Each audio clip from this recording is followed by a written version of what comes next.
बात उन दिनों की है जब विवेकानंद नरेंद्र थे। उनकी माली हालत काफी पतली थी। जो खानदानी घर था वह मुकदमे में आधे से अधिक जाता रहा था। नौकरी कहीं मिल नहीं रही थी। घर में कभी कभार पाके के हालात आ जाते। यार दोस्त उनको कभी कभार कहीं ले जाते और गाना गाने को कहते। नरेंद्र खाली पेट उनके लिए गाना गाते। हालांकि उनके एक दोस्त को उनका हाल पता चल गया तो वह चुपके से उनके घर जाकर उनकी माँ की मदद करता। इसी बीच एक बेहद अमीर औरत ने नरेंद्र के पास यह प्रपोजल भेजा कि वह उनके साथ रहे और हर एक इच्छा पूरी करे, जिसके बदले वह उनको काफी धन देगी। नरेंद्र ने बहुत कठोरता से यह प्रपोजल ठुकरा दिया। कठिनाइयों भरे ये दिन नरेंद्र के आध्यात्मिक विकास में खासा महत्व रखते हैं। उन्होंने खुद लिखा है कि इन सब विपत्तियों के रहते हुए भी मेरा विश्वास ना तो ईश्वर की सत्ता से और न ही देवी कृपा से उठा। हर सुबह मैं उनका नाम लेकर उठता और नौकरी की तलाश में निकल जाता। एक दिन नरेंद्र की माँ ने सब देखकर उनसे कहा, तुम वाकई मूर्ख हो। बचपन से ही तुम भगवान भगवान की रट लगाए हो। क्या किया तुम्हारे लिए भगवान ने? माँ का यह कहना था कि नरेंद्र दिमाग में शक घर कर गया। क्या वाकई ईश्वर है? है तो सुनता क्यों नहीं, कुछ बोलता क्यों नहीं, है तो इतना कलेश क्यों है? ईश्वर चंद्र विद्यासागर की यह बात भी उनके दिमाग में घूमती कि अगर ईश्वर दयालु और गौरवपूर्ण है तो अकाल के समय दो दो कोर बगैर करोड़ों लोग मरते क्यों हैं? नरेंद्र ईश्वर से नाराज हो उठे थे। छुपाने की आदत उनकी कभी भी नहीं थी, तो ईश्वर से यह नाराजगी वह छुपा नहीं पाए। नरेंद्र के विचार बदल गए हैं। उनके दिल में शक घर कर गया है, यह भी ईश्वर के लिए। बहुत जल्दी यह खबर कलकत्ता भर में आग की तरह फैल गई। लोगों को लगने लगा कि अब तो नरेंद्र शराब भी पीने लगेंगे और मांस भी खाने लगेंगे। खबर दक्षिणेश्वर काली मंदिर भी पहुंची। रामकृष्ण परमहंस ने भी यह सब सुना, लेकिन यकीन करने से मना कर दिया। उनके शिष्य नरेंद्र से मिलने गए। नरेंद्र ने उनको समझाया कि सिर्फ एक नर के डर से ईश्वर में यकीन लाना कायरता है, बहुत बड़ी बुज़दिली है। नतीजन रामकृष्ण परमहंस के शिष्यों ने इस भरोसे के साथ नरेंद्र से विदा ली कि अब तो यह लड़का भटक गया। लेकिन नरेंद्र जानते थे कि रामकृष्ण उनको जरूर समझेंगे। शिष्यगण दक्षिणेश्वर पहुंचे और पूरी तफसीस रामकृष्ण परमहंस को दे दी। रामकृष्ण ने सब कुछ सुना और कुछ भी नहीं सुना। उनके भाव एक जैसे बने रहे। जब रामकृष्ण के एक प्रिय शिष्य भवनाथ ने आंखों में आंसू भरकर यह कहा कि उन्होंने सपने में भी नहीं सोचा था कि नरेंद्र इतना नीचे गिर जाएंगे, तो रामकृष्ण परमहंस से रहा नहीं गया। बड़े ही गुस्से में वह बोले, चुप रहे मूर्ख।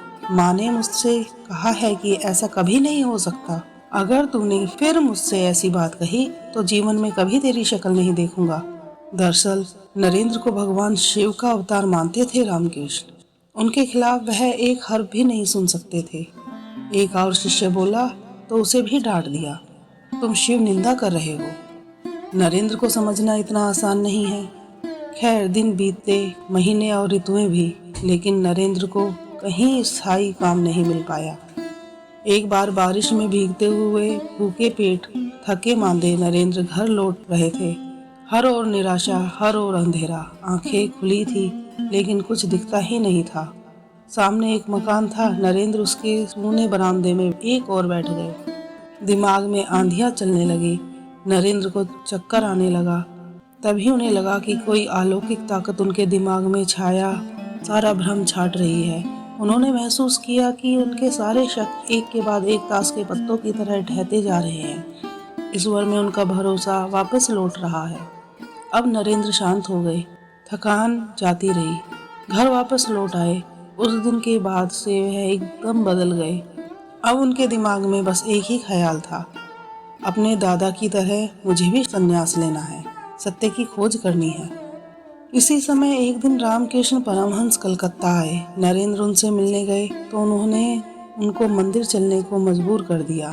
दक्षिणेश्वर पहुंचकर कल रामकृष्ण ने उनको बाकी चेलों के हवाले किया और खुद समाधि में डूब गए। काफी देर बाद जब समाधि से उठकर आए तो नरेंद्र को बड़े प्यार से छुआ। फिर आंख में आंसू दबाए एक गीत गाने लगे। गीत का मर्म जान नरेंद्र भी रोने लगे। दोनों को इतना भाव विकल हो रोते देख मौजूद हर कोई रोने लगा। दूसरे दिन तो नरेंद्र वहां से अपने घर लौट आए, लेकिन लौटते ही फिर से अविश्वास की वही आंधियां दिलो दिमाग को मथने लगी। फिर से बरसात की उस रात छुटकारा पाया था। नतीजन वह फिर से दक्षिणेश्वर पहुंच गए। नरेंद्र ने इस बार रामकृष्ण परमहंस की मदद लेने की ठानी थी। गुरु से मिलते ही उन्होंने कहा कि वह उनके परिवार के भरण पोषण के लिए माँ काली से प्रार्थना करें। रामकृष्ण ने पहले तो कुछ टाल मटोल की, फिर कहा, मैं तो ऐसा नहीं कह सकता माँ से। तुम खुद क्यों नहीं कहते? तुम्हारे दिल में माँ के लिए कोई इज्जत नहीं है, इसलिए तुमको इतने दुख है। लेकिन नरेंद्र जिद पर अड़े रहे। उनकी जिद देख रामकृष्ण परमहंस ने कहा, आज मंगलवार है, रात में काली मंदिर जाओ, माँ के सामने साष्टांग दंडवत करो, फिर जो मांगना है मांगो, माँ जरूर देंगी। रात करीब 9 बजे रामकृष्ण ने नरेंद्र को काली मंदिर में जाने की इजाजत दी। लेकिन नरेंद्र ने जैसे ही मंदिर की चौखट पर कदम रखे, उन पर देवी उन्माद छा गया। उनके पैर डगमगाने लगे। मंदिर में पहुंचकर जैसे ही उन्होंने देवी प्रतिमा को निहारा, वह सजीव सी लगने लगी। उस समय उनका सब कुछ प्रेम और भक्ति की बड़ी बड़ी लहरों तले कहीं दब गया। खुशी के नशे में वह बार बार माँ को दंडवत करते रहे और कहते रहे, विवेकम देहि वैराग्यम देहि ज्ञानम देहि। एक जगह विवेकानंद ने खुद लिखा है कि उसके बाद तो मेरी आत्मा में एक सौम्य शक्ति का साम्राज्य छा गया। मैं दुनिया भूल गया। दिल में सिर्फ वो देवी माँ ही दिखाई देती रही। लेकिन उस समस्या को लेकर नरेंद्र देवी माँ के सामने गए थे, वह तो उनके मन में ही रह गई। माँ के साक्षात दर्शन के बाद जब खुशी से झूमते हुए वह वापस रामकृष्ण परमहंस के पास पहुंचे तो गुरुदेव ने पूछा, तुमने अपनी समस्या माँ को बताई? कुछ उनसे वरदान वगैरह मांगा कि बस ऐसे ही लौट आए? शर्मा कर नरेंद्र बोले, वह तो मैं भूल गया, अब क्या होगा? क्या कोई और तरीका है? गुरुदेव बोले, फिर जाओ और अपनी बात उनसे कहो। नरेंद्र फिर मंदिर पहुंचे। माँ वहां खड़ी मुस्कुरा रही थी। वह नरेंद्र को देख रही थी एकदम स्थिर भाव से। नरेंद्र फिर सब कुछ भूल गए और फिर से वही कहने लगे, विवेकम देहि वैराग्यम देहि ज्ञानम देहि। यह देखकर वह फिर रामकृष्ण परमहंस के पास लौट आए। गुरु ने पूछा, अब तो बोले या फिर नहीं बोले? फिर से वैसे ही शर्मा कर नरेंद्र बोले, फिर से भूल गया। इस बार गुरुदेव नाराज हो गए। बोले, कैसे ना समझ हो? क्या उन थोड़े से शब्दों को कहने के लिए खुद पर निरंतर नहीं रख सकते? जाओ फिर से माँ के पास जाओ, वह तुम्हारा इंतजार कर रही हैं। और हाँ, इस बार अपनी बात जरूर बोलना। नरेंद्र फिर से माँ के पास पहुंचे। माँ फिर से उनके सामने साक्षात उपस्थित। इस बार फिर से नरेंद्र वही बोले कि वह ज्ञान और भक्ति के अलावा कुछ और नहीं चाहते। बाहर आए तो वह समझ गए कि यह सब उनके गुरु की इच्छा के चलते ही हो रहा है।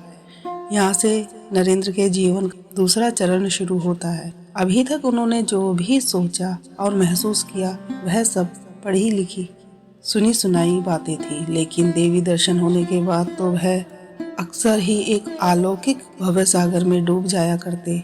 वह समझ गए थे प्रतिमा की आराधना पूजा भी वही है जो ब्रह्म की उपासना है। इस ज्ञान से नरेंद्र का आध्यात्मिक जीवन भरा पूरा हो गया।